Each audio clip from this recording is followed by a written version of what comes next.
Assalomu alaykum. Bugun yana o'sha Bag'doddagi men yaxshi ko'rgan restoran Bestun Samadga ovqatlanishga keldik. Chunki bu yerda beriladigan salatlar, no'xatli sho'rva hamda tandirdan chiqadigan issiq nonni ta'mi haliyam og'zimda turgandi.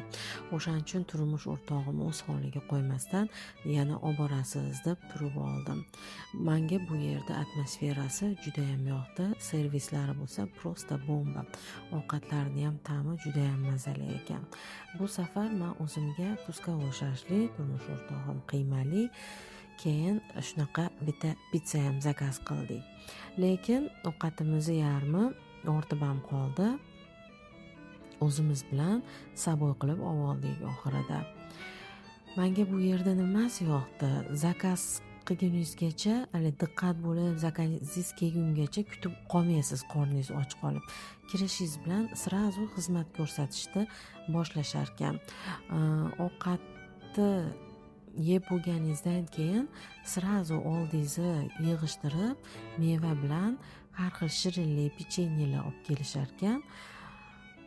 Keyin alohida issiq choy tarqatadigan xodimlari ham bor ekan. Chashkangiz bo'shashi bilan to'ldirib ketar ekan. Yana nimasi yoqdi? Shu oxirida ayron zakaz qilganimda shunaqa ajoyib bakalda olib kelishdi. To'g'risi hech qayerda ko'rmagandim bunaqa bakalni. To'g'risi sumkamga solib olib ketib qolishdan o'zimni zo'rg'a tiydim. Albatta bu hazil.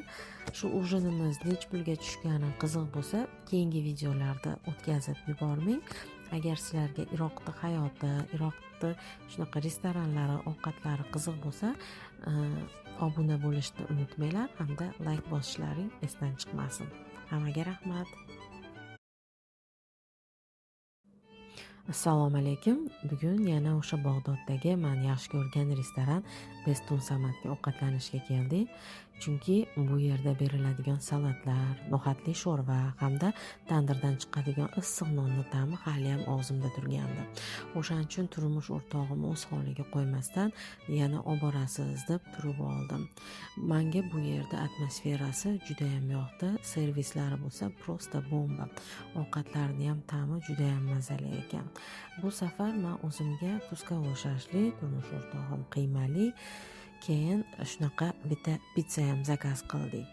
Lekin ovqatimizni yarmi ortib ham qoldi. O'zimiz bilan saboy qilib oldik oxirida. Menga bu yerda nimasi yoqdi? Zakaz qilguningizgacha, diqqat bo'lib, zakazingiz kelgungacha kutib qolmaysiz qorningiz och qolib.